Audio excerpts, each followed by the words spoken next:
Afra Saraçoğlu, Bulgaristan'ın yeni marka elçisi oldu.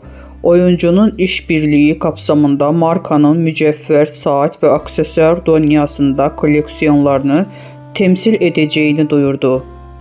Türkiye kültürü tasarımını geçmişiyle geleceğini keşiştiren büyüleyici bir ülke. Afra Saraçoğlu'nun Bulgar ailesine katılmasının buradaki varlığımızı güçlendiren bir adım olmasını hedefliyoruz. Afra'nın yeteneğini ve öz duruşunun modern, kendine güven ve güçlü kadınlara ilham vereceği kuvvetli bir bağım kuracağımıza inanıyoruz. Afra Saraçoğlu ise Bulgarların Türkiye'deki marka elçisi olmaktan onur duyduğunu belirtti.